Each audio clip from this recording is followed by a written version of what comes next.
예. 7년 만에 뵀는데요. 7년 사이에 가장 큰 변화가 우리 둘째가 드럼을 치는다는 게 가장 큰 변화네요. 자, 여러분 갖고 계신 성경 우리 함께 읽도록 하겠습니다. 시편 1편 1절과 2절 말씀입니다. 우리가 워낙 잘 아는 말씀이니까요. 같이 한 목소리로 읽도록 하겠습니다.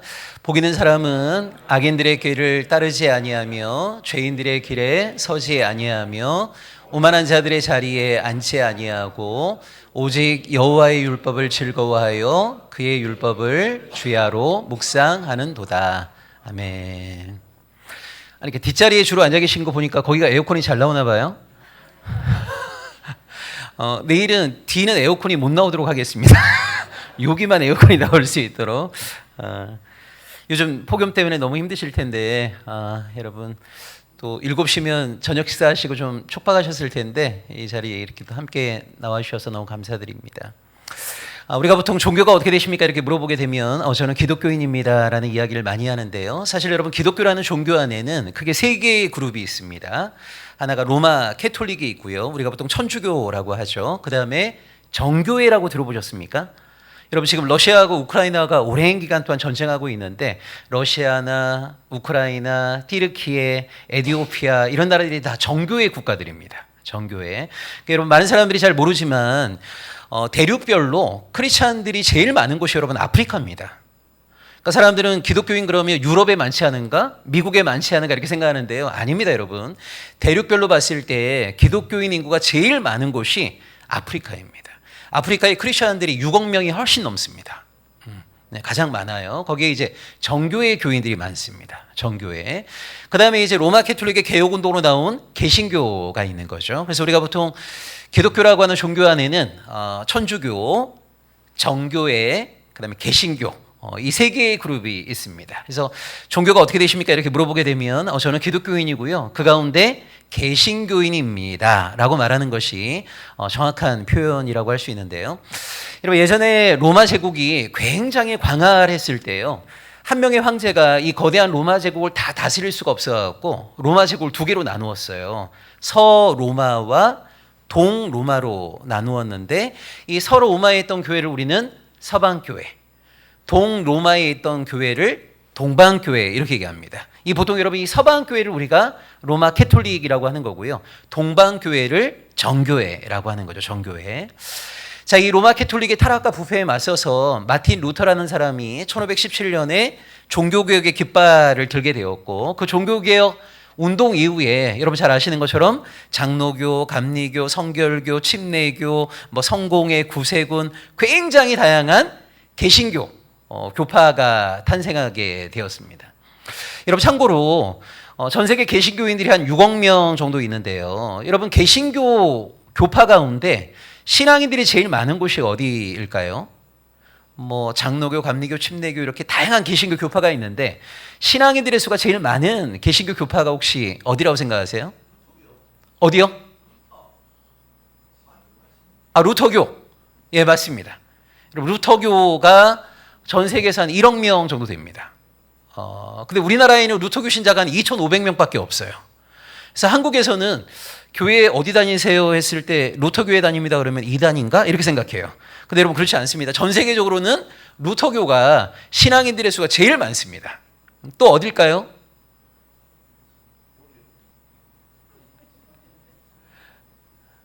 성공회가 많습니다. 여러분 성공회. 성공회를 우리가 보통 영국 국교회라고 하지 않습니까? 그래서 예전에 영국이 한 80개 정도의 식민지가 있었는데요. 영국이 식민 지배했던 나라들 대다수가 성공회를 많이 믿고 있어요. 그러니까 성공회도 한 8천만 명에서 1억 명 정도 됩니다. 근데 여러분 우리나라에는 또 성공회 신자가 전국적으로 다 합쳐봤자 10,000명이 안 되거든요.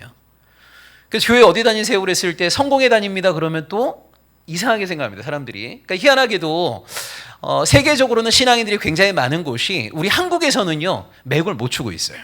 여러분 한국에서는 어느 교파 신앙인들이 제일 많죠? 장로교가 절대적으로 많습니다. 그래서 많은 사람들이 뭐라고 생각하냐면 한국에 워낙 장로교회가 많다 보니까 세계적으로도 장로교가 좀 강하지 않을까라고 생각하는데요. 여러분 전 세계적으로 장로교인은요 1,500만 명이 안 되는데 그 가운데 600만 명이 대한민국에 있습니다. 한국만 장로교가 좀 많은 겁니다. 근데 세계적으로는 장로교인이 그렇게 많지는 않습니다. 한국에 이렇게 장로교인이 많은 이유는 뭐냐면요. 대다수 선교회에서 대한민국에 복음을 전하러 왔을 때 특이하게도 장로교만 4개의 선교회가 온 겁니다. 감리교는 2개의 선교회가 온 거고요. 나머지는 다 하나의 선교회가 왔습니다. 그러니까 자연스럽게 장로교 선교사님들이 제일 많이 오시다 보니까 그 장로교 선교사님들이 열심히 전도하셔갖고 장로교회를 많이 세우게 된 겁니다. 그래서 우리 대한민국만 이렇게 장로교가 좀 강세이고요. 세계적으로는 루터교나 성공회나 또 20세기 초반에 나온 오순절, 여러분 보통 순복음이라고 생각하시는 이 오순절이 1억 명이 좀 넘어요. 그러니까 여기가 좀 강세입니다. 어쨌든 여러분 이 기독교라는 종교 안에 로마 캐톨릭도 있고 정교회도 있고 로마 캐톨릭의 개혁운동으로 나온 개신교가 있습니다. 그래서 여러분 올해가 이 종교개혁 운동이 일어난 지 508주년이 되거든요. 508주년. 자, 그러면 여러분 한번 생각해 보세요. 왜 개신교라고 하는 종교개혁 운동이 나오게 되었을까? 로마 캐톨릭의 타락과 부패에 맞서갖고 개신교가 나오게 되었는데 개혁가들이 바라봤을 때 로마 캐톨릭의 어떤 문제가 걸렸기 때문에 개신교라고 하는 새로운 이 교파가 탄생하게 되었을까? 여러분 개혁가들이 봤을 때 로마 캐톨릭의 가장 심각한 문제가 뭐였을까요? 로마 캐톨릭의 이런 문제, 이런 타락과 부패 때문에 결국 개신교가 나오게 되었는데 여러분이 생각하실 때 로마 캐톨릭의 어떤 문제가 개혁가들이 볼 때는 도저히 용납할 수 없는 문제였을까요? 면죄부. 그거 중요한 문제죠. 면죄부. 여러분 면죄부라고 하는 게 뭐죠? 그 면죄부라고 하는 거를 사게 되면 연옥에 있는 조상들이 후손들이 면죄부를 사는 순간 연옥에서 고생하고 있는 조상들이 천국에 직행할 수 있다고 마케팅을 한 겁니다. 그러니까 여러분 보시면 면죄부를 안 살 수가 없는 게요. 면죄부 안 사면 불효자인 겁니다. 여러분 이 천주교하고 개신교하고 교리적인 차이가 뭐냐면 개신교는 사람이 죽으면 천국과 지옥이라고 하는 2개 가운데 하나예요. 근데 여러분 캐톨릭은 그렇지 않죠. 천국과 지옥 사이에 또 뭐가 있어요? 연옥이라는 게 있단 말이에요. 근데 내가 하나님을 믿는 사람이라 하더라도요. 성인의 삶을 산 사람만 천국에 직행을 하고 세례는 받았지만 성인의 삶을 살지 못한 사람은 대다수 연옥갑니다. 그러니까 이 캐톨릭 교리의 근거에 보면 거의 대부분은 죽은 다음에 연옥에 간다고 봐야 돼요. 그런데 후손이 면죄부를 사주면 연옥에서 고생하고 있는 조상이 부모님이 천국으로 직행할 수 있다고 하니까 여러분 그거 안 사면 사람들이 뭐라고 손가락질 하겠습니까? 아유 저거 정말 살아생전에도 불효하더니 그 돈 아까워갖고 지 부모가 지금 연옥에서 고생하고 있는데 부모를 위해서 면죄부도 안 산다 이런 식으로 여러분 모함을 했기 때문에 사람들이 잘못되었다는 걸 알았음에도 불구하고 효심을 건드린 거거든요. 효심을. 그래서 면죄부를 많이 사게 되었습니다. 이 면죄부 굉장히 심각한 문제였죠. 또 뭐가 있을까요? 여러분이 생각할 때 캐톨릭의 어떤 타락과 부패하면 딱 떠오르는 문제?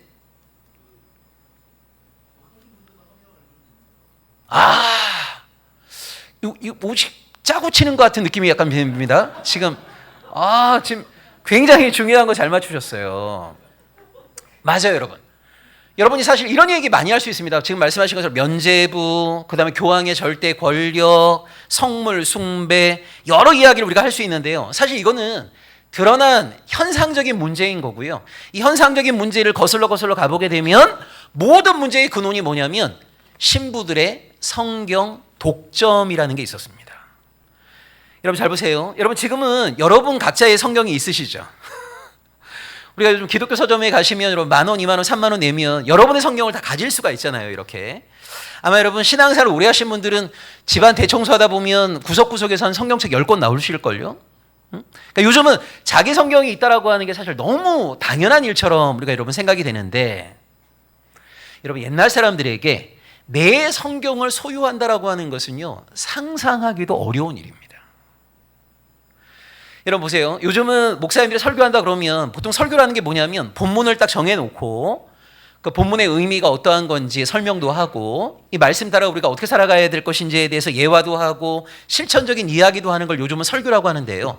여러분 유대인들에게 최초의 설교라고 하는 것은 뭐냐면 랍비가 성경을 그대로 읽어주는 게 원래 최초의 설교입니다. 성경을 그대로 읽어주는 게 원래 설교였습니다. 여러분 왜 그게 설교였을까요? 보통 사람들이 성경책을 소유한다는 것은요, 여러분 상상도 할 수 없는 일이었어요. 여러분 성경 이렇게 한번 펴보시면 하나, 둘, 셋, 넷 이렇게 돼 있잖아요. 보통 우리 성경책이. 여러분 종이가 발명되기 전에 어디에다가 글을 썼죠? 양피지나 파피루스라는 거 들어보셨죠?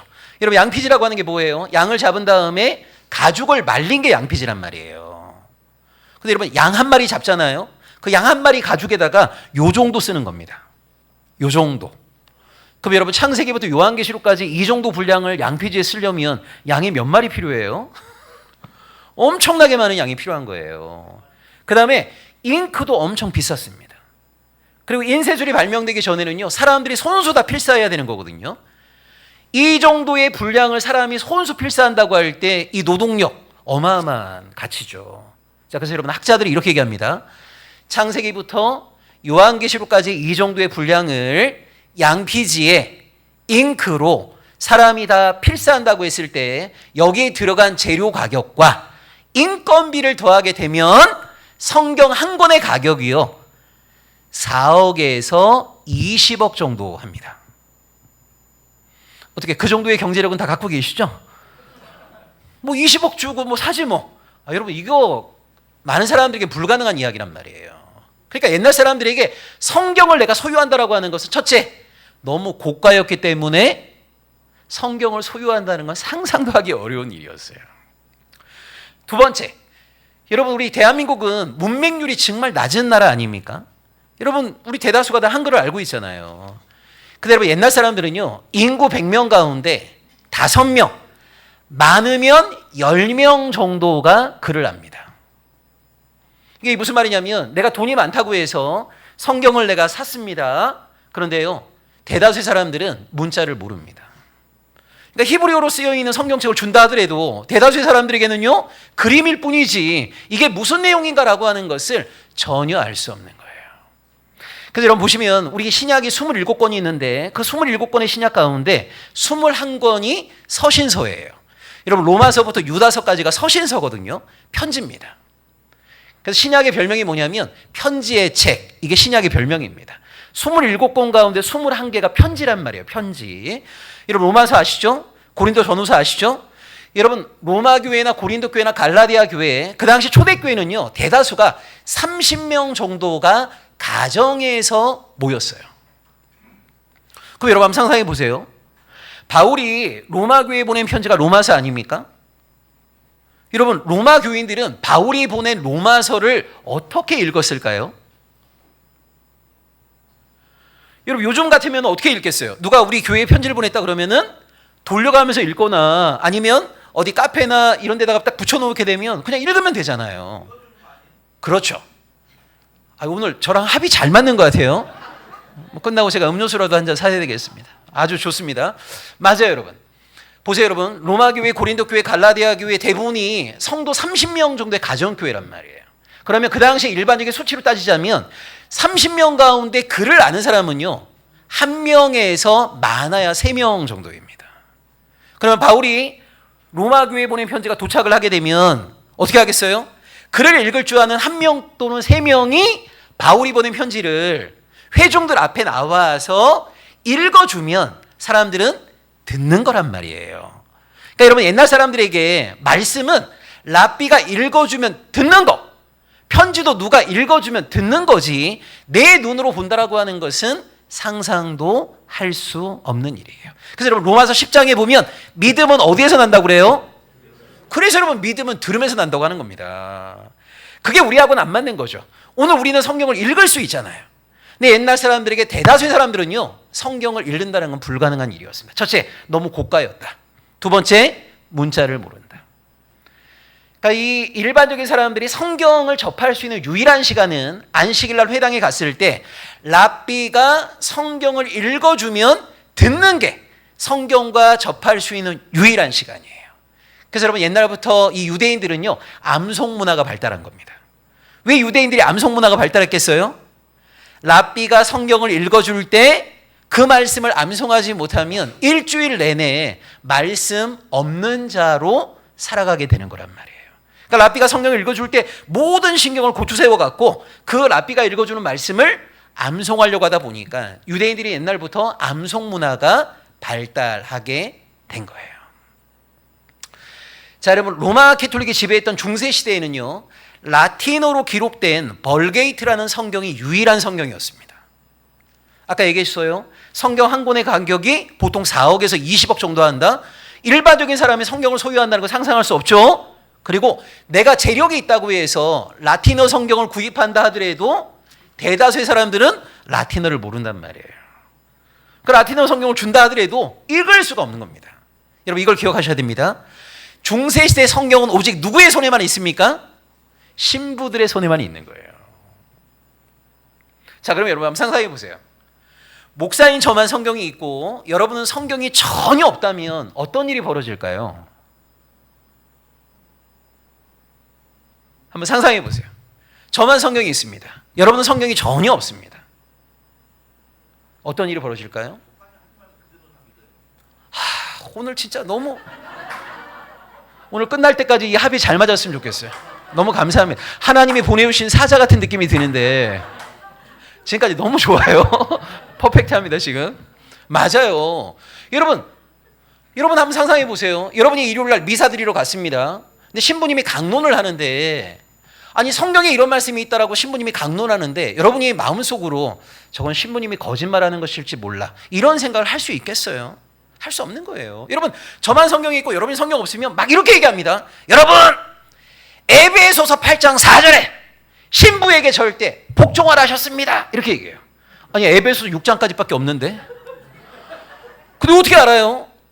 나는 성경이 없는데. 여러분 신부에게만 성경이 있게 되면요 신부의 생각, 신부의 이념, 신부가 하고 싶은 모든 이야기를 하나님의 뜻인 양 포장해 갖고 마음껏 선포한다 하더라도 여러분은 믿으실 수밖에 없는 거죠.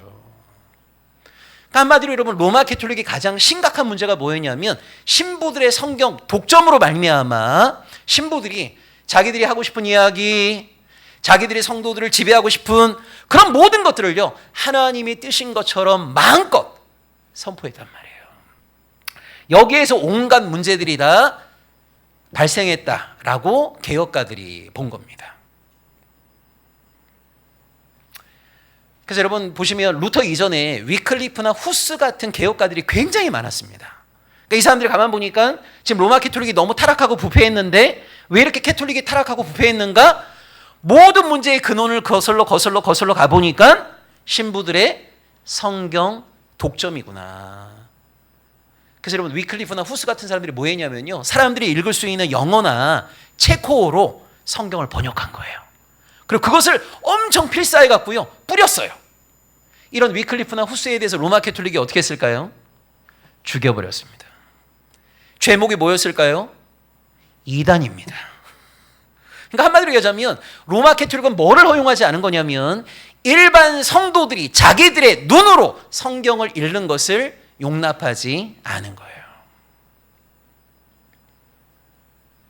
여러분 요즘은 신부님들이 결혼하지 않으시죠? 혹시 여러분 주위에 결혼한 신부님 보시면 신고하시기 바랍니다.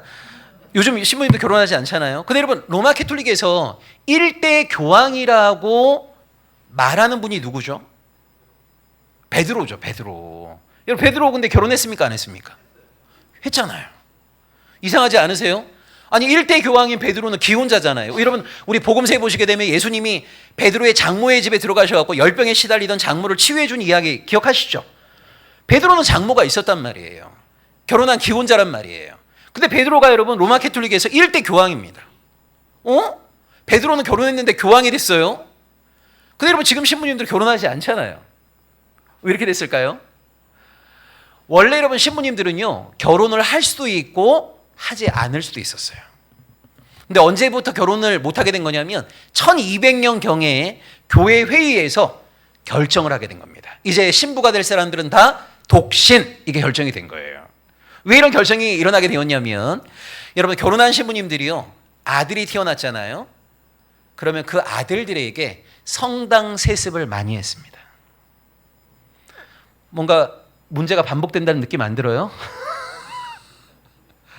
성당 세습을 한 거예요. 근데 여러분 너무너무 웃긴 이야기가 뭐냐면, 성당을 세습한 아들 신부들 중에 라틴어를 읽지 못하는 아들들이 굉장히 많았습니다. 그럼 여러분 이거 한번 상상해 보세요. 아니 태어나 보니까 아버지가 신부님이네. 그 아버지를 통해 갖고 성당을 세습을 했네. 신부가 된 거예요. 근데 이 신부가 매주 미사 드릴 때마다 강론을 해야 된단 말이에요. 강론이라는 게 뭐예요? 말씀을 풀어 설명하는 게 강론 아닙니까? 근데 말씀은 라틴어로 기록되어 있어요. 근데 신부가 라틴어를 못 읽어요. 어떤 일이 벌어졌을까요? 근데 여러분 아무 상관이 없어요. 왜요? 어차피 성경은 나만 갖고 있잖아요. 나만. 내가 성경을 읽건 못 읽건 뭔 상관입니까? 내가 하나님의 뜻이라고 선포하게 되면 그게 하나님의 뜻이 되는 건데, 이것 때문에 여러분 유럽에 있는 많은 사람들이 신부들에 대한 불만, 로마 캐톨릭에 대한 불만, 이게 고조가 되면서 신부 독신제가 결정이 된 거예요. 다시 한번 정리해 보면, 중세시대 로마 캐톨릭의 가장 심각한 문제는 신부들의 성경 독점에 있었다. 그러니까 개혁가들이 그 문제를 해결하기 위해서 사람들이 읽을 수 있는 언어로 성경을 번역해갖고 뿌렸는데, 그들을 로마 캐톨릭은 이단으로 정죄하여 죽였어요. 이런 순교자들의 희생 위에 등장한 사람이 누구냐면 마틴 루터입니다. 근데 여러분 루터라는 사람은요, 시대를 정말 잘 타고 태어났어요. 왜냐하면 루터가 종교개혁 운동을 일으키기 직전에 인쇄술이 발명이 된 겁니다. 그래서 마틴 루터가 종교개혁의 깃발을 딱 내걸고 나서 2년 동안 뭐 했냐면 지하에 숨어갔고요, 성경을 독일어로 번역했습니다. 그리고 번역한 그 성경을 구텐베르크가 발명했던 인쇄기에다가 찍어갔고요, 독일 사람들에게 성경을 뿌린 겁니다. 이제 사람들은 미사 드리러 갈 때마다 뭘 들고 가요? 성경책을 들고 가는 겁니다. 자기가 읽을 수 있는 독일어 성경을 다 들고 가는 거예요. 그러니까 신부님이 성경에 없는 얘기를 하게 되면 사람들 손 들고, 신부님 그거 성경에 없는데요, 이런 이야기를 하게 된 거예요. 그래서 여러분 16세기에 종교개혁 운동이 일어나고 나서 유럽이 정확하게 반으로 쫙 나뉩니다. 나는 지금 것처럼 신부님에게 모든 걸 의지하고 의존할 거야 라는 사람은 캐톨릭에 남은 거고요, 나의 눈으로 말씀을 읽고 내 의지를 발동해서 말씀을 열심히 공부하겠다는 사람들이 개신교인이 된 겁니다. 그래서 여러분 개신교인들을 불렀던 최초의 별명이 뭐냐면 그 책의 사람들입니다. 여기서 그 책은 뭐겠어요? 성경이죠. 그래서 여러분 개신교인들은요, 정말 목마른 사람들이 생수를 찾는 것처럼 시간이 날 때마다 자기들이 읽을 수 있는 성경을요, 읽는 일에 열심을 다한 거예요. 이게 여러분 바로 개신교입니다. 그 개신교가 탄생한 지 올해가 508주년이 되었는데, 여러분 어떻게 생각하세요? 100년, 200년, 300년 시간이 흐르면 흐를수록 그 책의 사람들이라고 하는 개신교의 정체성이 더 강화되고 있다는 느낌이 드세요? 아니면 약화되고 있다는 느낌이 드세요? 아니 뭐 통닭도 아니고 반반이에요. 아마 여러분 생각해 보시게 되면 아마 약화되고 있다는 느낌이 분명히 드실 겁니다. 여러분은 어떠십니까? 아니 마음만 먹으면 언제든지 읽을 수 있는 한글 번역 성경이 내 옆에, 내가 소유한 성경이 있음에도 불구하고 여러분 하나님께서 허락하신 66가지의 영의 양식을 골고루 잘 섭취하고 계십니까? 언제든지 읽을 수 있다고 생각하기 때문에요, 오늘날 많은 개신교인들은 하나님의 말씀을 잘 보지 않습니다. 신앙생활을 30년, 40년 하신 분들도요, 오바데서가 무슨 내용인지도 모르고 유다서가 무슨 내용인지도 모르고, 이게 사실은 오늘 한국 개신교회의 안타까운 현실이란 말이에요. 원래 신부들의 성경 독점에 반발하여서 그 책의 사람들로 출발한 것이 바로 개신교인데, 오늘 한국교회는요, 기도 뜨겁습니다. 찬양 뜨겁습니다. 근데 한국교회 가장 취약한 게 뭐냐면 말씀이 부족해요. 너무나 많은 신앙인들이요, 말씀에 대해서 무지합니다. 하나님의 뜻을 아는 일에 열심을 내지 않습니다. 그리고 모든 걸 목사에게 의지하고 의존하는 경우들이 굉장히 많아요. 이건 여러분 사실 캐톨릭이죠. 개신교가 아닙니다. 그러니까 개신교의 가장 중요한 정체성은 뭐냐면 그 책의 사람들이란 말이에요. 그런 의미에서 우리가 개신교의 정체성을 좀 기억하면서, 여러분 사실 500년 전 사람들에게는요, 내가 읽을 수 있는 언어로 내가 소유한 성경이 있다라고 하는 것은 꿈 같은 이야기인 거예요. 네 성경을 다 갖고 있잖아요. 내가 읽을 수 있는 한글로 다 번역되어 있잖아요. 근데 하나님의 뜻을 아는 일에 열심을 내지 않는다? 이건 정말 굉장히 수백 년 전 사람들이 바라볼 때는 너무나 안타까운 슬픈 현상이라고 하는 것을 여러분 꼭 기억하시면 좋겠습니다. 자, 그런 의미에서 여러분 이 개신교의 정체성, 그 책의 사람들이라고 하는 정체성에 빗대어 보면요, 우리 한국교회는 전 세계 어느 나라 교회에서도 찾아볼 수 없는 굉장히 놀라운 특징 몇 가지가 있어요. 자, 다시 한번 기대해 볼게요. 제가 여러분, 우리 한국교회는요, 선교사님이 들어오시기 전에 세 가지가 이미 있었습니다. 뭐가 있었을까요? 여러분, 보통은 선교사님이 어느 지역에 들어가신 다음에 그 지역 사람들과 교제를 통해서 그 지역의 언어를 터득하시고, 그 지역의 언어를 터득하신 다음에 그 지역의 언어로 성경을 번역하시고 복음을 전하시고 세례를 베푸시고 교회를 세우시고, 이게 여러분 일반적인 모습이거든요. 근데 우리 한국교회는요, 전 세계 어느 나라 교회에서 찾아볼 수 없는 놀라운 특징이 세 가지가 있는데, 선교사님이 들어오시기 전에 이 세 가지가 이미 있었습니다. 맞아요. 여러분, 우리 한국교회는요, 선교사님이 들어오기 전에 한글로 번역된 성경이 있었습니다. 너무 놀랍지 않아요? 여러분, 언더우드라는 선교사님 들어보셨죠? 언더우드라는 선교사님이 1885년 4월 5일 날 일본에서 조선으로 들어오셨는데요, 언더우드 선교사님의 가방 안에 이수정이라는 사람이 일본에서 번역했던 한글 마가복음 성경이 담겨 있었어요.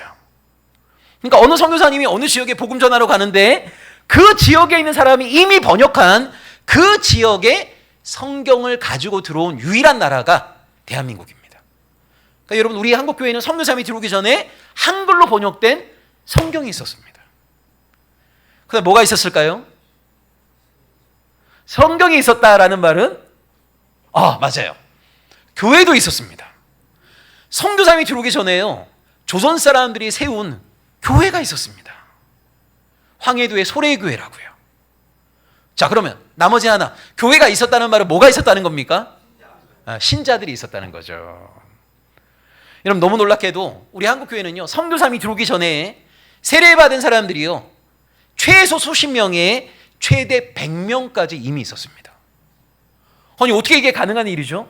아니, 선교사님이 들어오지도 않았는데 세례받은 사람들이 수십 명 내지는 100명까지 있었고요, 그들이 자기 고향에 교회도 이미 세웠고, 그들이 한글로 성경도 번역했어요. 어떻게 여러분 이런 일이 가능했냐면, 네? 아니, 우리 청년이죠, 청년. 다음에 장로 임직을 해야 될 것 같은데 지금 어떻게 그렇게 잘 알아요? 아주 좋습니다. 맞아요, 여러분. 조선 땅에 선교사님이 들어오셔갖고 상주하시게 된 건 1884년인데요. 이미 중국과 일본에는 수십 년 전부터 선교사님들이 사역하고 계셨어요. 그러니까 사실 외국 사람들이 볼 때는 이 코리아라고 하는 나라는 잘 몰랐고요, 조선이라는 나라는 잘 몰랐고, 중국, 일본, 인도, 이게 아시아를 대표하는 나라들이었어요.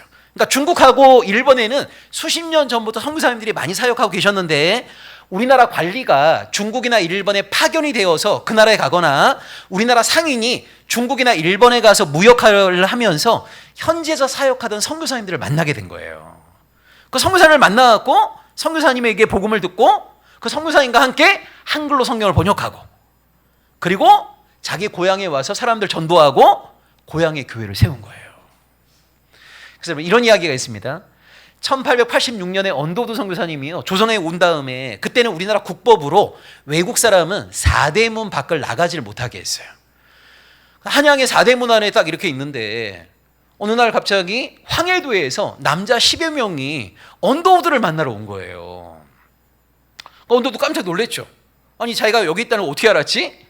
근데 이 황해도에서 남자 10여 명이 왔는데 뭐라고 얘기하냐면, 우리는 예수를 믿는 사람들인데 선교사님이 여기 계시다는 이야기를 듣고 선교사님에게 세례받기 위해서 며칠을 걸어갔고요. 그 황해도에서 한양까지 온 거예요.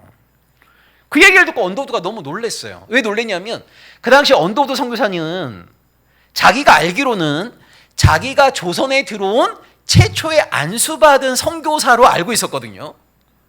그러니까 자기가 조선 땅에 들어온 최초의 안수받은 선교사인데, 아니 갑자기 황해도에서 남자 10여 명이 오더니 자기들은 예수를 믿고 있는데 선교사에게 세례를 받기 원한다 그러니까 언더우드가 얼마나 놀랬겠어요.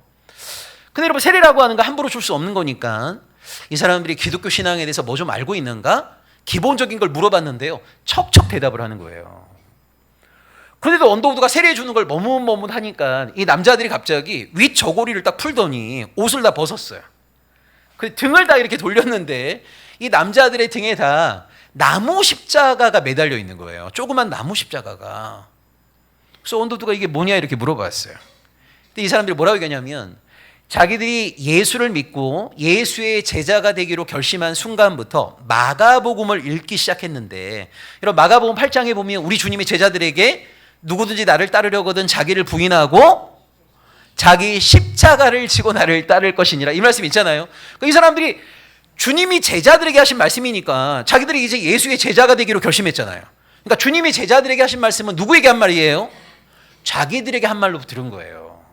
그러면서 누구든지 나를 따르려거든 자기를 부인하고 자기 십자가를 지고 나를 따르라고 했으니까 이 사람들이 그때부터 예수를 따르기로 결심한 순간부터 조그만 나무 십자가를 등에 매달고 일상을 살아왔다는 거예요. 이런 얘기를 듣고 세례를 안 줄 수가 있습니까?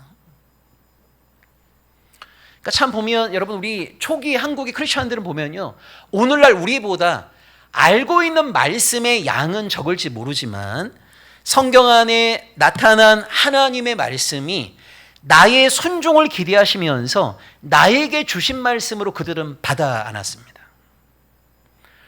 오늘날 너무나 많은 크리스천들이 무수하게 많은 말씀을 듣고 있긴 하지만 그 하나님의 말씀을요, 나의 순종을 기대하시면서 하나님이 나에게 주신 말씀으로 듣는 사람들이 많지가 않아요.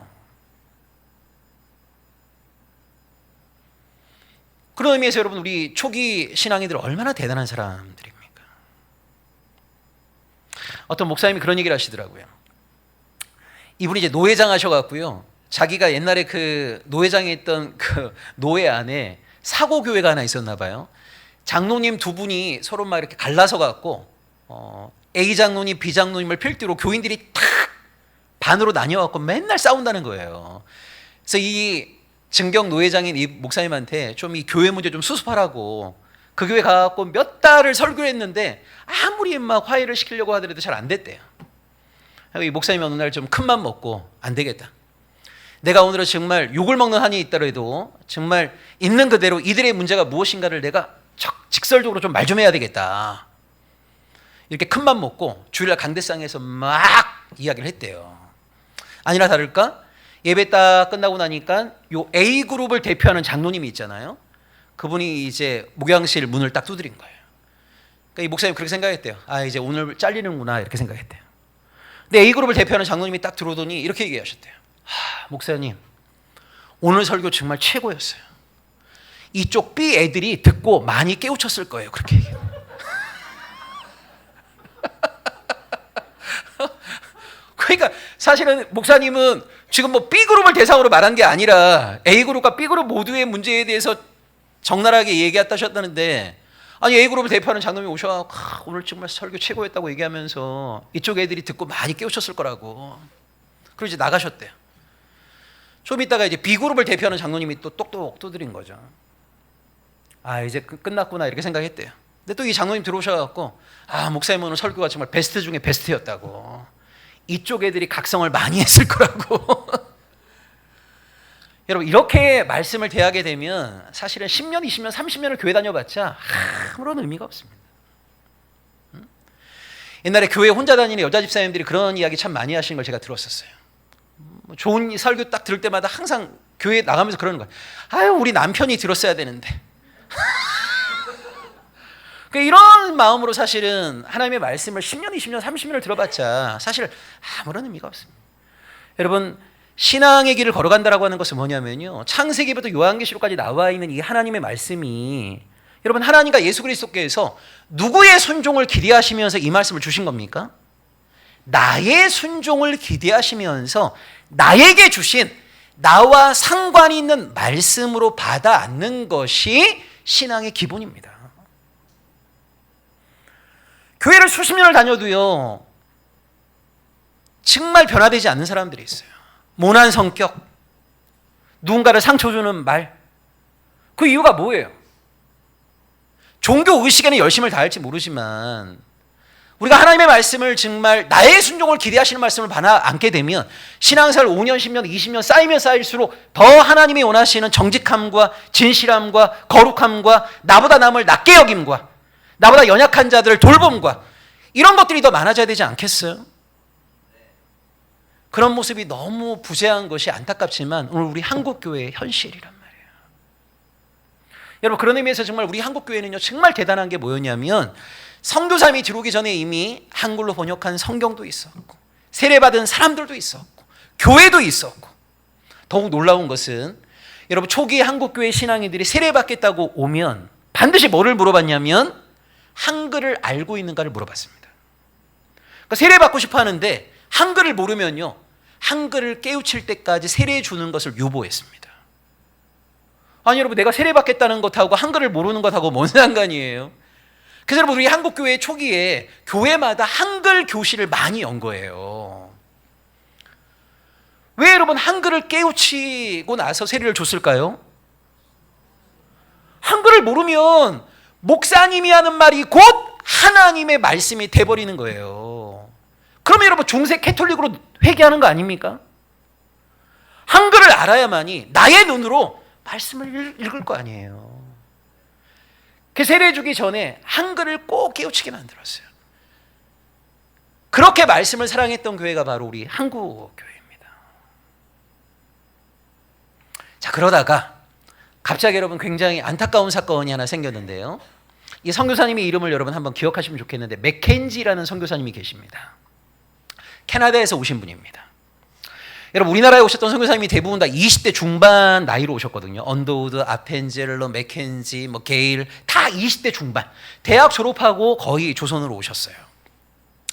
근데 이 재밌는 것이 이 맥켄지라는 선교사님은요, 다른 선교사님하고 다르게 조선 땅에 오자마자 조선 사람들처럼 옷 입고 조선 사람들처럼 된장 고추장 먹고 조선 사람들처럼 온돌에서 잔 거예요. 근데 다른 선교사님은 안 그렇게 하셨거든요. 그러니까 다른 선교사님들은 조선 사람들에게 가까이 다가가게 되면 서양 귀신 나타났다고 막 도망가고 막 돌 던지고 막 그랬는데 맥켄지 선교사님은 캐나다 사람임에도 불구하고 조선 사람들처럼 한복 입고 조선 사람들처럼 된장 고추장 먹고 그러니까 동네 사람들이 금방 마음 문이 열렸어요. 그래서 이분이 황해도에 오신 지 몇 개월이 되지 않았고 너무나 많은 사람들이 예수를 믿게 되었습니다. 놀라운 일이 벌어진 거죠.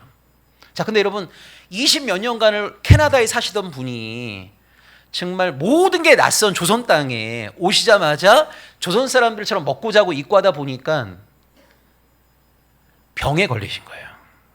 그러니까 풍토병이라고 할 수 있는데 정신이 나갔다 들어왔다 이렇게 이제 반복이 된 겁니다. 근데 아마 그 선교사님이 이걸 자기도 느끼셨나 봐요. 내가 지금 정상이 아니다. 정신이 나갔다 들어왔다 이렇게 반복이 되다 보니까 이분이 지인들에게 어떤 걱정을 좀 토로하셨냐면, 내가 짧은 기간 안에 사람들에게 복음을 전해갖고 많은 사람들이 예수를 믿게 되었는데 혹여 내가 정신이 나갔을 때 사람들을 크게 실족시킬 만한 어떤 잘못을 행할 것에 대한 두려움을 피력을 많이 하신 거예요. 그런 마음이 들 수 있죠. 근데 아마 이 걱정이 너무 좀 지나쳤던 것 같습니다. 정신이 들어왔을 때요, 맥켄지 선교사님이 사람들을 실족시키는 것에 대한 두려움으로 인해 갖고 권총 자살을 하시게 된 거예요. 그때 여러분 선교사님들은 신변보호를 위해서 권총을 소지하는 경우들이 많았는데 이분이 정신이 들어왔을 때 내가 혹시 나중에 정신 나갔을 때 사람들을 크게 실족시킬 만한 어떤 행동을 하면 어떡하지? 이 걱정이 너무 커갖고 권총 자살을 하게 된 거예요. 이게 이제 아시아와 아프리카의 선교사를 파견했던 모든 선교본부에 충격적인 뉴스가 돼버린 거죠. 그래서 여러분 그때부터 선교본부에서 어떤 지시가 떨어지냐면 아시아나 아프리카에 파견된 선교사들에게 절대 현지인들처럼 먹고 자고 입고 생활하지 마라, 이런 지시가 떨어집니다. 그래서 이때부터 여러분 우리나라에 오셨던 선교사님들도요, 음식도 다 수입, 집을 지을 때에도 서양식 양옥, 이런 식으로 모든 것들을 다 서양의 삶을 지속하는 그런 삶을 사시게 된 거예요. 근데 이게 이제 생각지도 않게 전도의 계기가 됩니다. 여러분, 우리 조선 사람들이 여태까지 뭐 기껏 보는 게 초가집 아니면 기와집 정도인데 언덕배기 위에다가 2층짜리 양옥집이 딱 이렇게 세워지게 되니까 우리 조선 사람들의 특징이 뭐가 있죠? 여러분 생각하실 때 우리 대한민국 사람들이 갖고 있는 좀 그 특징 뭐가 있어요? 호기심이 많잖아요. 응? 옆집 오늘 뭐 먹었지? 뭐 이런 거 궁금하지 않아요? 저 집에 뭐 있지? 이런 거 궁금하지 않아요? 근데 갑자기 여러분 그 언덕배기 위에다 2층짜리 양옥집이 딱 세워지게 되니까 요즘 젊은 사람들 표현으로는 핫플이 된 거죠. 야, 도대체 저 안에 뭐가 있는지 너무너무 궁금한 거예요. 이걸 선교사님이 정확하게 간파하시고 사람들이 많이 모이는 5일장에 조선 사람들을 고용해 갖고요, 오픈하우스 초대장을 나눠준 겁니다. 그래갖고 몇 월 며칠 몇 시부터 몇 시까지 저 양옥집에 놀러 오시라고 초대장을 나눠줬는데, 우리 또 조선 사람들의 특징 가운데 하나가 개인적으로는 굉장히 소심하고 겁이 많은데 3-4명이 모이면 용기 100배 하잖아요. 그러니까 여러분 당일에 어떤 일이 벌어지냐면 사람들이 절대 혼자는 안 가죠. 왜냐면 그 당시에 이런 루머가 있었습니다. 선교사 집에 가게 되면 선교사가 눈을 빼갖고 이걸 사진기에 받고 감 같은 거 빼먹는다, 뭐 이런 식의 막 루머가 워낙 많았기 때문에 절대 혼자는 안 가요. 3-4명이 이렇게 그룹을 형성해갖고 선교사 집에 딱 가는 겁니다.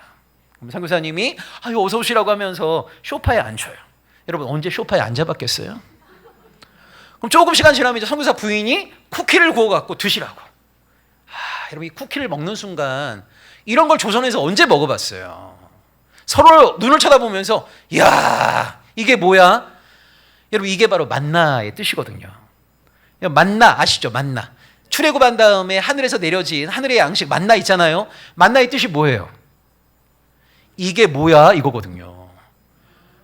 만나의 뜻이 이게 뭐야? 이거예요. 왜냐하면 여러분 이집트에서 이런 걸 한 번도 먹은 적이 없는 거예요. 그래서 서로의 눈을 쳐다보면서 이게 도대체 무슨 맛이야? 그래서 여러분 이게 만나가 된 겁니다. 이게 뭐야? 이런 뜻이에요. 조금 시간 지나면 선교사님이 전축에서 음악 탁 틀어주는데, 그러니까 한마디로 선교사 집에 가고 경험하게 되는 모든 일이요 진짜 별천지인 거예요. 별천지. 그러니까 사람들이 눈이 휘둥그레 있을 때 선교사님이 딱 한마디 말씀하십니다. 예수 믿으면 이렇게 살 수 있습니다. 한마디 하시는 거예요. 그럼 여러분 진짜 놀랍게도 그 다음 주일날 동네 사람들 교회 다 모입니다. 다 모여요. 다. 그러니까 옛날에 왜 부흥사 목사님들이 그런 우스갯소리 많이 하셨잖아요. 여러분 선교사님들이 이 조선말을 잘 배우기가 쉽지 않았어요. 그러니까 이 문장 하나 딱 외운 다음에 사람들 많이 모인 데 가서 막 소리쳤거든요. 뭐라고 소리쳐요? 교회 오면 구원 받습니다. 막 이렇게 소리친 거예요. 근데 여러분 진짜 놀랍게도 그 다음 주일 되면 사람들이 일요일날 교회 다 와요. 교회 오면 구원 준다고 그래요. 근데 재미있게 선교사님이 축도까지 했는데 집에를 안 가네. 왜 집에 안 가시냐고 물어보면 뭐라고 그래요? 아니 교회 오면 구원 준다고 하지 않았냐고. 그 당시 구원이 굉장히 큰 돈이거든요. 그런 거예요. 예수 믿으면 이렇게 복 받을 수 있다. 이게 여러분 그 당시 조선 사람들에겐 진짜 기쁜 소식인 거죠.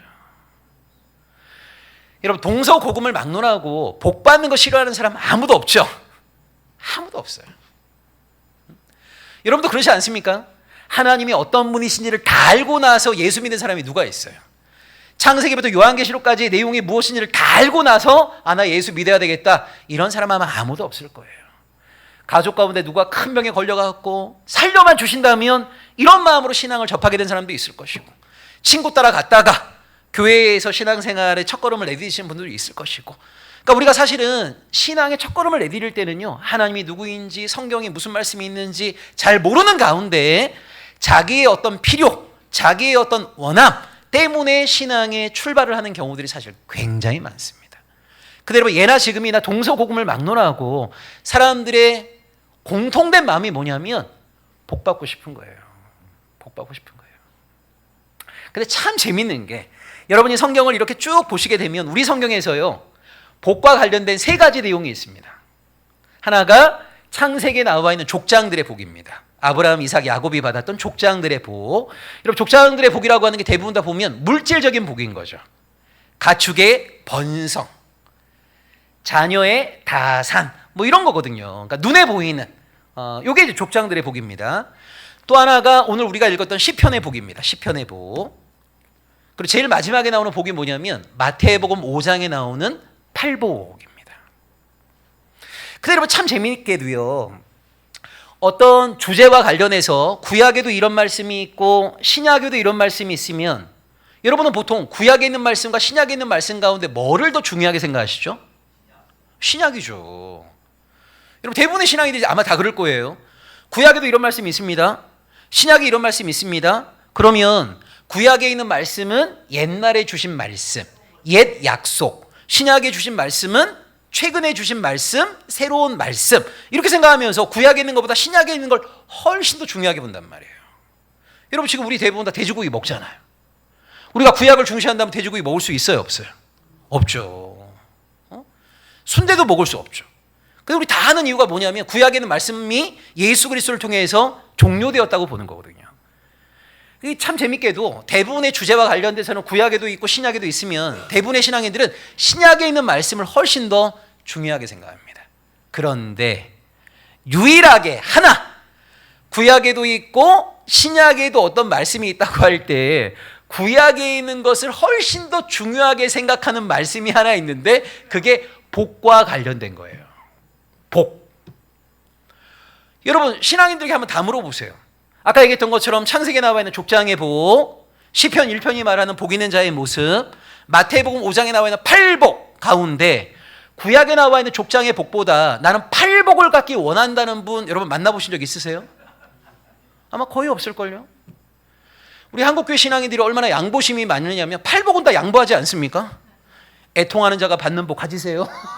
의를 위하여 핍박을 받는 자가 받는 복 가지세요. 팔복은 다 받고 싶어해요. 그러니까 참 재밌게도 다른 모든 주제와 관련돼서는 구약과 신약의 말씀 가운데 신약에 있는 말씀을 훨씬 더 중요하게 생각하는 한국교회가 유일하게 복과 관련해서만 창세기에 나와 있는 말씀을 뛰어넘지를 못합니다. 그러니까 자기 인생에 순탄하고 잘 풀릴 때는 하나님 좋아요 하다가도 족장의 복을 받지 못하게 되면 금방 하나님에 대해서 상처에 받아요. 냉담해집니다. 이 팔복으로까지의 어떤 신앙의 성장과 성숙이 있어야 되는데 안타깝게도 한국교회는요 창세기에 나와 있는 족장의 복을 뛰어넘지를 못하고 있어요. 자, 그런 의미에서 오늘 좀 짧은 시간 여러분 이 시편에 있는 말씀, 우리 방송실 말씀 좀 띄워주시겠습니까? 여러분 잘 알고 계신 말씀인데 제가 이 말씀을 좀 풀어 설명해 드리려고 합니다.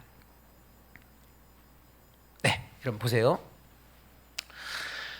시편 1편 1절과 2절에 보게 되면요 복 있는 사람이 어떤 삶을 살고 있는가를 설명해 줘요. 특별히 1절을 보시게 되면 복 있는 자의 삶을 세 가지 모습으로 설명하고 있습니다. 첫째가 복 있는 사람은 악인들의 꾀를 따르지 않죠. 두 번째가 복 있는 사람은 죄인들의 길에 서지 않아요. 세 번째 복 있는 사람은 오만한 자들의 자리에 앉지 않습니다. 여러분 1절은요 복 있는 사람이 어떤 삶을 살아가고 있는가를 우리에게 설명해 주고 있는데 잘 보세요. 첫 번째, 복 있는 사람은 악인들의 꾀를 따르지 않습니다. 여러분 여기 나와 있는 악인이 뭐냐면 남이 어떻게 되건 말건 나 홀로 잘 살고자 하는 자, 이런 뜻입니다. 자, 어떤 사람이 여러분 악인이겠어요? 남이 어떻게 되건 말건 상관이 없어요. 나만 잘 살면 되는 거예요. 사기치는 사람들, 거짓말하는 사람들. 여러분 내가 사기를 쳐갖고 누군가가 지금도 피눈물을 흘리고 있는데 그게 나랑 뭔 상관? 남이 어떻게 되건 말건 아무 상관없어요. 나만 이익을 얻으면 되는 거예요. 불량식품 만들어갖고 판매해서 많은 이익을 얻는 사람 전형적인 악인입니다. 사람들이 그것을 먹고 나서 건강을 해치건 말건 뭔 상관이에요. 남이 어떻게 되건 말건 나 홀로 잘 살고자 하는 자, 이게 바로 악인이란 말이에요. 근데 여러분 이런 악인들이요 타락한 세상 속에서 소위 세상적인 성공과 승리를 통해서 사회의 지도층이 되는 경우들이 굉장히 많습니다. 이런 사람들이 사회의 지도층이 돼갖고요 후세대들에게 인생은 이렇게 살아야 되는 거야 멘토 노릇을 하는 경우들이 굉장히 많단 말이에요. 여기 꾀라고 하는 게 뭐냐면 악인들이 건네는 충고와 조언 이런 뜻입니다. 그러니까 복 있는 사람은 어떤 사람이에요? 남이 어떻게 되건 말건 나 홀로 잘 살고자 하는 사람들이 건네는 충고와 조언을 듣지 않는다는 거예요. 두 번째, 복 있는 사람은 죄인들의 길에 서지 않습니다. 여기 여러분 죄인은 악인과 뜻이 좀 유사한데요. 공동체가 어떻게 되건 말건 나 홀로 잘 살고자 하는 자 이런 뜻입니다. 그러니까 대표적인 죄인이 어떤 사람들입니까? 친일파, 을사오적 이런 사람들이 대표적인 죄인들인 거죠. 조선이 망하건 말건 뭔 상관입니까? 여러분 IMF 때도요, 국가 부도 사태 때도 우리나라 경제 관료들은 떼돈 벌었습니다. 집안에 달러 쌓아놓고 있는 사람들은 떼돈 벌었습니다. 그런 사람들은 대한민국이 망하건 말건 뭔 상관이에요? 우리 가정의 경제적인 이익을 얻으면 되는 거예요. 이런 사람들이 국가 관료가 되었으니 대한민국이 정상적으로 돌아갈 수 있겠습니까? 공동체가 어떻게 되건 말건 나만, 우리 가족만 잘 살면 된다. 이런 사람들이 바로 죄인이란 말이에요. 이런 죄인들이 살아내는 생활 양식, 문화가 있습니다. 이걸 길이라고 하는 거예요. 길. 근데 복 있는 사람은 어떤 사람입니까? 공동체가 어떻게 되건 말건 나 홀로 잘 살고자 하는 사람들이 살아내고 있는 생활 양식, 그들의 문화에 동화되지 않는다는 거예요. 세 번째, 복 있는 사람은 오만한 자. 여러분 오만하다라고 하는 것은 뭐냐면 하나님이 중요하게 보시는 것을 비웃고 조롱한다 이런 말이에요. 여러분 하나님은 뭘 중요하게 보십니까? 우리가 진실한 삶을 살아가는 걸 중요하게 보십니다. 정직하게 살아가는 걸 중요하게 보십니다. 거룩하게 살아가는 것을 중요하게 보십니다. 근데 오만한 사람들은요, 하나님이 중요하게 보시는 것들을 비웃고 조롱합니다. 야, 진실이 밥 먹여줘? 정직이 밥 먹여줘? 거룩하게 살면 뭐 남아? 이런 식으로 하나님이 중요하게 보시는 것들을 비웃고 조롱한단 말이에요. 그 오만한 자들의 자리에 앉지 않는다는 말은 뭐냐면 오만한 자들과 친구 맺지 않는다 이런 말이에요. 여러분 굉장히 구체적이죠. 그러니까 1절은 복 있는 사람이 어떤 삶을 살아가고 있는가라고 하는 걸 세 가지를 통해 설명하고 있는 겁니다. 첫째, 복 있는 사람은 남이 어떻게 되건 말건 나 홀로 잘 살고자 하는 사람들의 충고와 조언을 듣지 않습니다. 두 번째, 복 있는 사람은 공동체가 어떻게 되건 말건 나 홀로 잘 살고자 하는 사람들이 만들어낸 생활 양식, 문화에 동화되지 않습니다. 복 있는 사람은 하나님이 중요하게 보시는 것들, 그것을 비웃고 조롱하는 오만한 자들과 친구 맺지 않습니다. 이게 여러분 1절입니다. 그리고 2절로 넘어가 보시게 되면 우리 한글 번역에는 빠져 있는데요, 히브리어 성경에 제일 먼저 나오는 단어가 뭐냐면 왜냐하면 이거예요. 2절은 1절처럼 복 있는 사람이 그런 삶을 살 수 있는 이유를 설명해 주고 있는 거예요. 왜냐하면 복 있는 사람은 악인과 죄인과 오만한 자들이 건네는 음성보다 하나님이 우리에게 건네시는 음성, 여호와의 율법을 듣는 것을 더 즐거워한단 말이에요. 결국 여러분 신앙은 누구의 이야기에 귀를 기울일 것인가? 여기에서 우리의 신앙은 판가름이 납니다.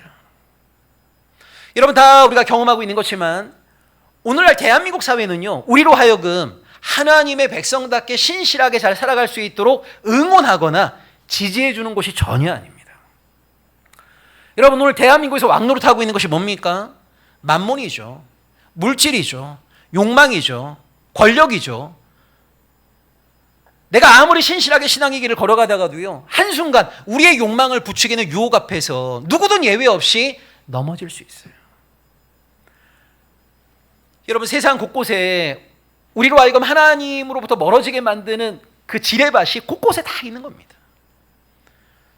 우리가 가만히만 있어도요, 세상이 우리에게 건네는 욕망의 음성, 두려움의 음성, 그거로부터 한시도 우리가 자유하기가 어려워요.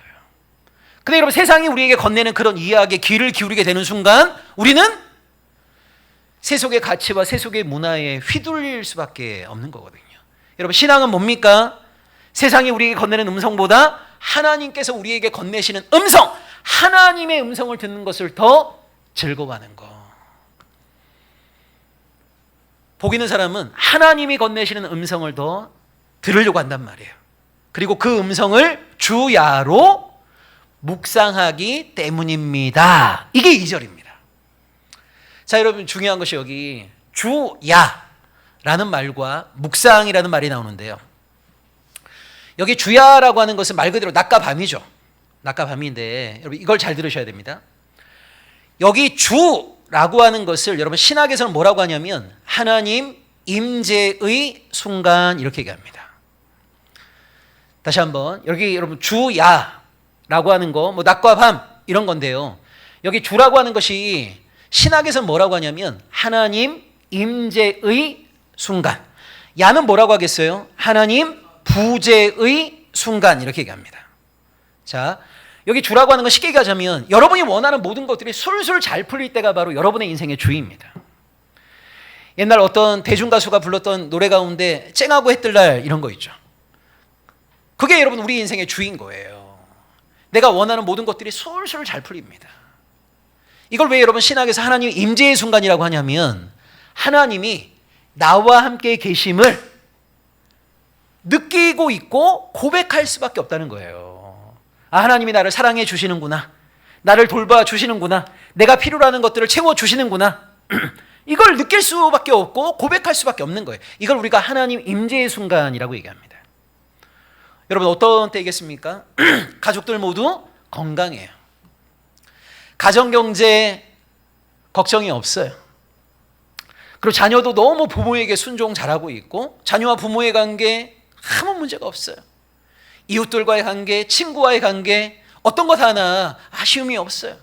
원하는 모든 것들이 척척 다 이루어지는 이게 여러분 우리 인생의 주이고 이걸 신학에서는 하나님 임재의 순간.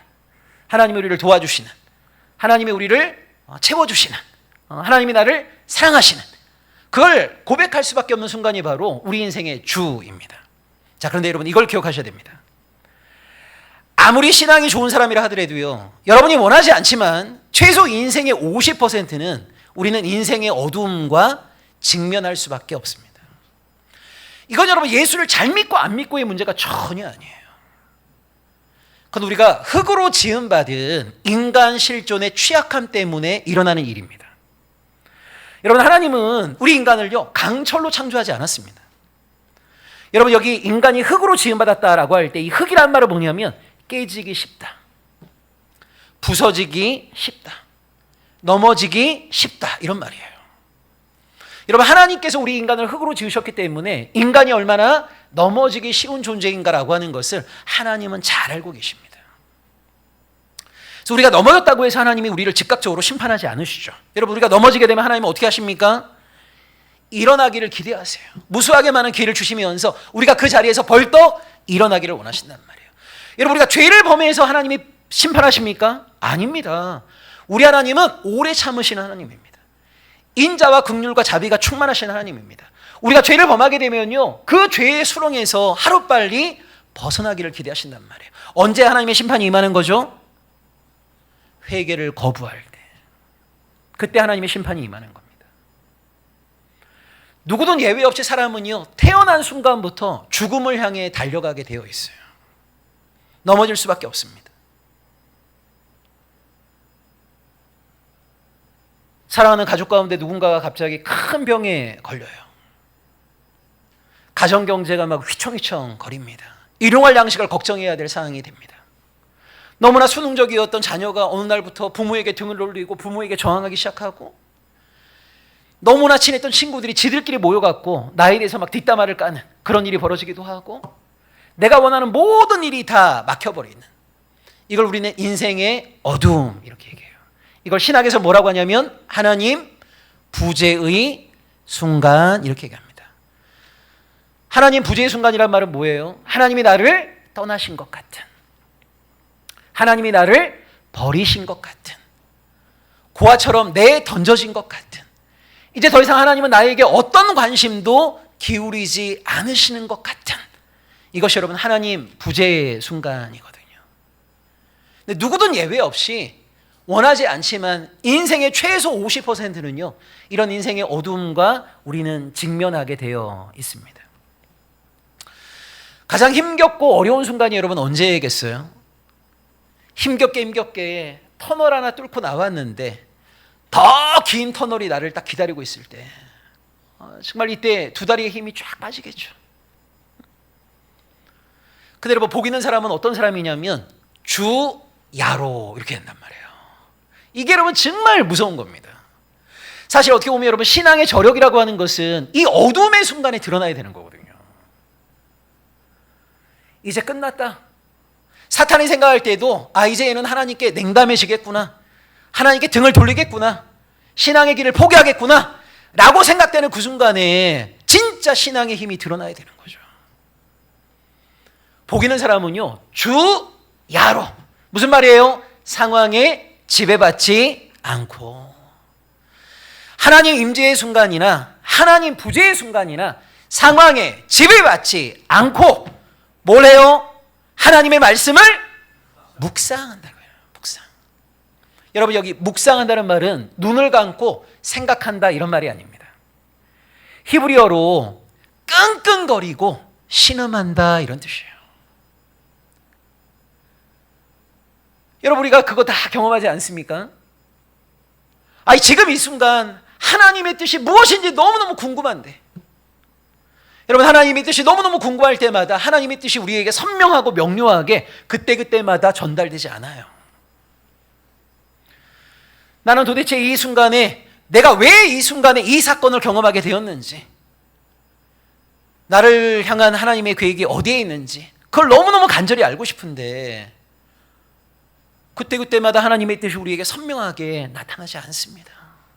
여러분, 때로는요, 과거의 어떤 사건이 수십 년이 지난 이후에야 스스로 깨달을 때, 이런 것 때문에 이것을 위해서 하나님께서 이런 사건과 이런 만남을 나에게 허락하셨구나 라고 하는 걸 뒤늦게 깨닫게 되는 경우들도 굉장히 많지 않아요? 여기에 이제 우리의 신앙의 답답함이 있는 거죠. 지금 이 순간에 하나님의 뜻이 무엇인지를 너무너무 간절히 알고 싶은데, 이것과 저것 가운데 내가 뭘 해야 되는지를 하나님이 그때그때마다 알려주셨으면 좋겠는데, 근데 여러분, 많은 경우에 하나님의 뜻은 희미하게 보이는 경우들이 굉장히 많단 말이에요. 그래서 우리는 하나님의 뜻을 알기 위해서 끙끙거리면서 신음해야 될 때가 굉장히 많아요. 그걸 성경은 묵상이라고 말합니다. 그러면 복 있는 사람은 결국 어떤 사람이냐면요, 상황에 지배받지 아니하고 하나님의 뜻을 알아내기 위해서 끙끙거리며 신음하는 자란 말이에요. 여러분, 어떠세요? 정직하게 이런 복 있는 자의 삶을 살고 싶으세요? 이게 한국 교인들의 정서에는 안 맞는 거예요. 우리가 기대하는 복은 어떤 복이에요? 우리가 기대하고 소망하는 복은요, 인생의 먹구름이 나에게 들이기 전에 하나님이 미리 다 치워주시는 거. 나에게는 항상 맑은 하늘, 이것만이 펼쳐지기를 기대하는 게 사실 우리 마음 아닙니까? 근데 여러분, 성경은 복 있는 자의 삶을 뭐라고 얘기하고 있냐면, 상황에 지배받지 아니하고 하나님의 뜻을 알아내기 위해서 끙끙거리며 신음하는 것을 복 있는 자의 모습이라고 말해요. 왜 그럴까요? 사실 우리는 이걸 원하는 게 아닌데, 여러분, 성경이 원하는 1차적인 죽음, 성경이 말하는 죽음의 1차적인 뜻은 뭐냐면 하나님과의 관계 단절입니다. 하나님과의 관계가 단절되는 것, 하나님의 통치 바깥에 거하는 것, 하나님과의 동행이 끊어진 것, 그걸 성경은 죽음이라고 말해요.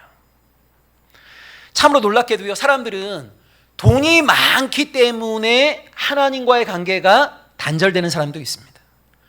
몸이 너무 건강하기 때문에 하나님과의 관계가 단절되는 사람도 있습니다.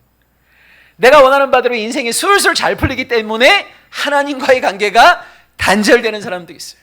그러니까 세상적으로 바라보게 되면 분명히 이 사람은 뭔가 승승장구하는 것처럼 보이고 많은 복을 받은 것처럼 보이지만, 성경이 말하는 1차적인 죽음이 뭐라고요? 하나님과의 관계 단절이란 말이에요. 여러분, 잠언 30장에 아굴이라는 사람의 기도 혹시 기억하십니까? 아굴이라는 사람이 이렇게 기도합니다. 하나님 허탄한 말과 거짓말을 내가 하지 않도록 해주세요. 그 다음에 뭐라고 또 기도하냐면 나를 너무 부하게도 마옵시고 가난하게도 마옵소서 이렇게 기도해요. 이것도 여러분 우리가 원하는 기도하고 다르지 않아요? 우리는 부하게 해달라고 기도하지. 근데 여러분 아굴이라는 사람은요 부하게도 마옵시고 가난하게도 마옵소서 이렇게 기도하거든요. 여러분 왜 아굴이 이렇게 기도했을까요? 오래간만에 말해서 깜짝 놀랐습니다. 아굴이 다시 한번 얘기해 보세요. 교만할 수 있기 때문에. 예. 그렇죠. 여러분이 만약 자산을 한 50억 정도 가지고 계시다고 생각해 보세요. 인생의 중요한 순간마다 여러분 하나님께 무릎 꿇는 거 쉽지 않습니다. 왜요? 내가 자산이 한 50억 정도 있으면 인생의 웬만한 문제는요 내가 갖고 있는 재력으로 웬만하면 다 해결할 수 있습니다. 내가 굳이 하나님께 무릎을 꿇을 필요가 뭐가 있어요? 부유함에는 그런 위험성이라는 게 있거든요. 이게 여러분 부유함에만 있는 게 아니라 세상적인 성공과 승리에도 있는 것이고 건강함에도 있는 것이고 아굴은 그걸 정확하게 간파한 거예요. 아굴은 세상적인 어떤 상황에 처하는 것보다 하나님과의 관계가 단절되지 않는 걸 갈구했는데 그것이 바로 시편 1편이 말하고 있는 복 있는 자의 모습인 거예요. 여러분 성경이 말하는 복 있는 자의 가장 아름다운 모습은 뭐냐면요 언제 어떤 상황에서건 하나님과의 관계가 단절되지 아니함, 하나님과 신실한 동행을 이어감, 하나님의 통치 안에 거하기 위해서 깨어 살아감, 오늘도 하나님의 사람으로 살아가기 위해서 분투하고 애씀, 이것이 여러분 성경이 말하는 복 있는 자의 삶의 모습입니다. 이 복을 정말 우리가 사모할 수 있기를 간절히 원합니다. 여러분 기껏해야 80년 100년 살아가는 인생입니다. 우리의 인생이 끝나고 나면요 우리가 살아왔던 삶의 여정에 대한 하나님의 판단이 있을 거예요. 80년 100년 동안 내가 원하는 모든 것들을 마음껏 누린다 하더라도 하나님의 심판 앞에서 불합격받기를 원하십니까? 아니죠. 내가 이 땅에서는 세상에 많은 사람들이 추구하는 그런 것을 누리지 못한다 하더라도 하나님과의 관계가 단절되지 아니하는 것, 하나님의 사람으로 오늘도 신실하게 살아가는 것, 하나님과 아름다운 동행을 이어가는 것, 하나님을 믿고자 하는 성도들과 아름다운 교제를 나누는 것, 그리스도의 몸된 교회를 만들어내기 위해서 함께 분투하고 힘을 모으는 것, 이걸 우리 하나님이 기뻐하지 않으시겠어요? 그것을 성경은 최고의 복 있는 자의 삶의 모습이라고 말씀합니다. 여러분 세상 사람들이 추구하는 그런 복은 우리가 누리지 못한다 하더라도 시편 1편이 말하고 있는 이 아름다운 복은 빼앗기지 아니하고 정말 누릴 수 있는 주의 백성이 되기를 간절히 원합니다. 마무리하면서 1절과 2절을 다시 한번 풀어 설명드리도록 하겠습니다. 말씀 좀 띄워주시겠습니까? 복 있는 사람은 남이 어떻게 되건 말건 나 홀로 잘 살고자 하는 사람의 충고와 조언을 듣지 않습니다. 복 있는 사람은 공동체가 어떻게 되건 말건 나 홀로 잘 살고자 하는 사람들이 만들어낸 생활 양식과 문화에 동참하지 않습니다. 복 있는 사람은 하나님이 중요하게 보시는 것들을 비웃고 조롱하는 자들과 친구 맺지 않습니다. 왜냐하면 복 있는 사람은 악인과 죄인과 오만한 자들이 건네는 음성보다 하나님께서 우리에게 건네시는 음성, 여호와의 율법을 듣는 것을 더 즐거워하고 인생이 순탄할 때건 인생의 먹구름이 드리울 때건 신학적으로는 하나님 임재의 순간이건 하나님 부재의 순간이건 상황에 지배받지 아니하고 하나님과 신실하게 동행하며 하나님의 뜻이 무엇인지를 알아가는 일에 열심을 내고 하나님의 통치 안에 거하는 자이기 때문입니다. 이 아름다운 복 있는 자의 삶이 저와 여러분의 삶이 되기를 간절히 원합니다. 기도하겠습니다. 하나님, 우리가 알지 못하는 순간에 우리를 당신의 백성 삼아주신 하나님 감사를 드립니다.